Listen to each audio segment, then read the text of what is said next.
How to deal with the fear of leaving samsara and joining the sangha.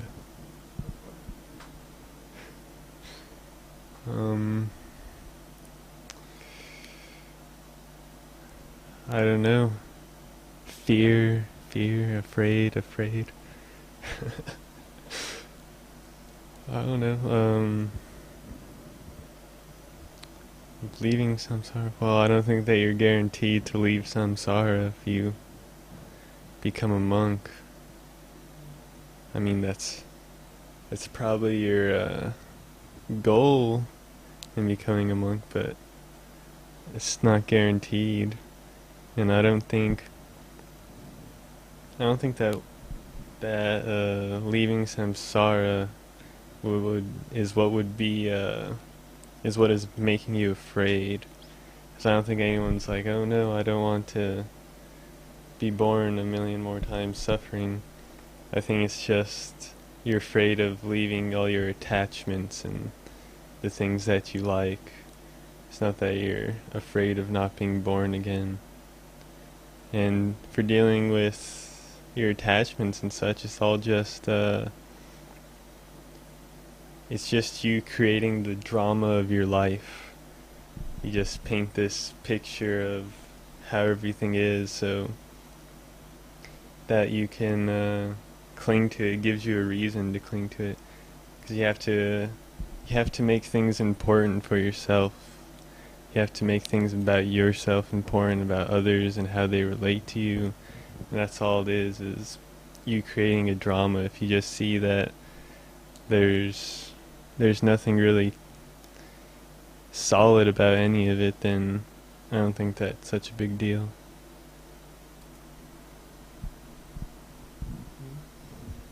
Well, I tried it. I joined the Sangha and couldn't leave samsara by that, so it doesn't really work like that. There is probably always fear before you ordain and high expectations, and that is probably why the fear arises so strong, because there are these strong expectations that you leave samsara and something is going to happen. And what Nagasena mentioned about the attachments, of course there's a fear that you cannot have these things anymore. I almost didn't ordain because I like bathing in a bathtub. I used to bathe every evening, almost every day. So I thought I couldn't live without it. And that really caused fear. Like, how can I live like that then? And you gotta try. You just do it, and then you know it's possible. You can do it, usually.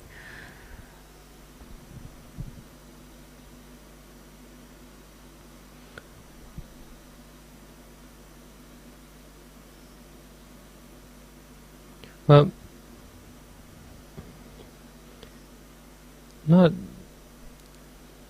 it's easy to want to become a monk. It's easy to want to join the Sangha. And it's a lot more difficult to actually do it. And it's even more difficult to enjoy and to be at peace with it. This is from experience, because I've tried to help many people to become monks. And some people just aren't ready for it. Most people are in this state where they like the idea. Not most people, but most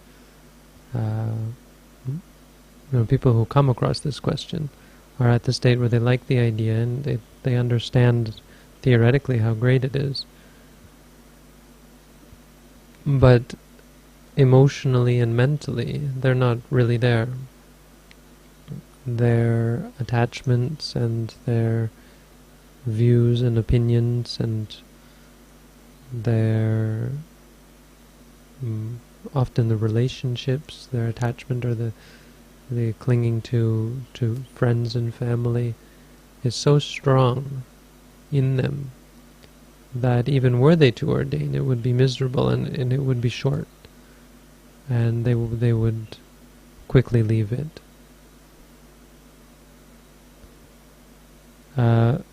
So I think there is room to say,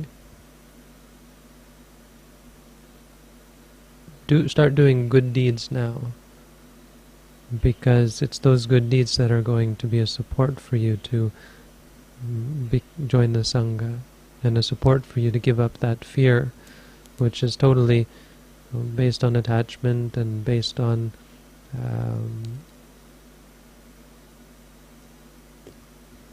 the aversion or the inability or expectations. No.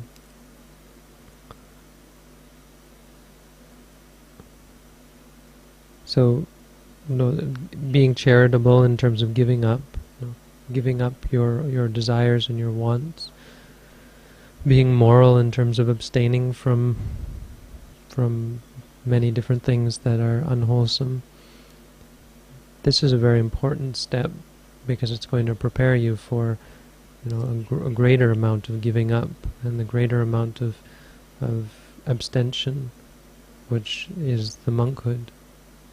I think you can't emphasize enough the importance of preparing for monasticism. It's not just a leap into freedom. It's the application for a course of training.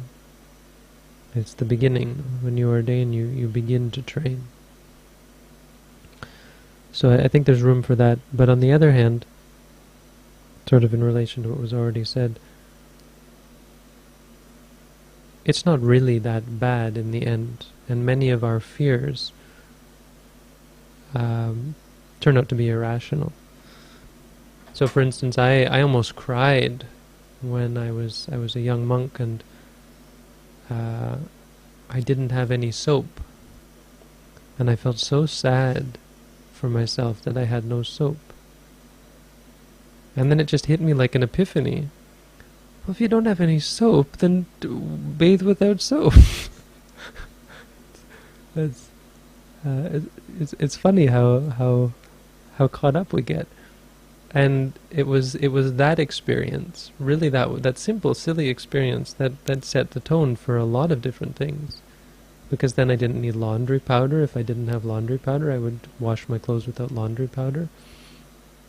Which is also, these are just silly things. But the philosophical ramifications were, you don't have a place to stay. Well, go and sleep on a park bench. And I've done that before, and that is totally wonderfully liberating. I don't have enough food to eat. Well, then today I won't eat. And so on and so on. Eventually you realize that you can do without anything. And the worst that's going to happen is that you die, which of course could happen to you anyways. And death isn't really that big of a deal. I know we often get this idea that we should cherish this life that we have as a human being, and so we think we should work to protect it. But it's actually not so clear cut, because if you're practicing renunciation, and your mind is becoming clear, then when you pass away, you'll only go to a better state, a state that is more conducive for the practice of meditation. You might be born as an angel, or you might be born in a society where you can quickly become a monk and continue on with the practice. But even putting aside death, so many other things that we shouldn't be afraid of. Some people are afraid that if they don't like it, then they'll wind up 40 years old without any life skills, and they'll want to disrobe and not be able to make it in life. But if you talk to those people who have done that, who have gotten to the point where they couldn't be a monk anymore and ended up disrobing, they actually don't regret it at all. They regret the fact that they had to disrobe, or regret the decision to disrobe. But they don't find that themselves helpless at all. They realize how much suffering there is in the world as compared to being a monk, but they're very much equipped to deal with the suffering. They might not get high-paying jobs, but they're not concerned about it. I've met some people in Thailand who used to be monks, and now they collect garbage, recyclables, and sell recyclables, and make money like that. So make very little money, but are totally content, and they live in shacks, and just total poverty. But as a monk, it was even more poverty, and you were happier. So as a monk, you only ate in the morning. Wow, now you can eat whenever you want. So you're able to deal with it much better. This is because ordination is a training. You should see it as a training course. It's not a decision, taking a leap into this or into that. It's applying to, like you apply for a PhD course. You don't think, what if I join that PhD program? Maybe I'll regret it. All you get from a PhD program is more knowledge, more skills, and that's really all you get through the ordination. It's a training, and eventually you become a trainer, you become a teacher. And really great thing about being a monk, especially in a Buddhist society, is that old monks are treated much better than young monks. So the older you get, you just have to get old, and people start to respect you and think, oh, he must be a venerable monk, and they take care of you, and they start to think of you as their monk, and so on. And so the retirement plan's not so bad, from what I've seen. Obviously the medical plan is great. The monk medicine is pretty easy to obtain. This fear is actually very impermanent. I noticed that for myself. I had fear before I ordained, and now when I think of disrobing or being caused to disrobe, I have the same fear arising of being a layperson again. So it is really, you have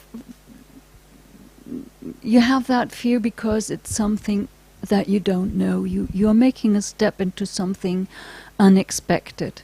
And when you get to know what you are doing, when you did that step and ordained, then you will lose that fear. Of course, it's only there before. So once you are ordained, it cannot be there anymore because you've done it, and then it might even change and turn around.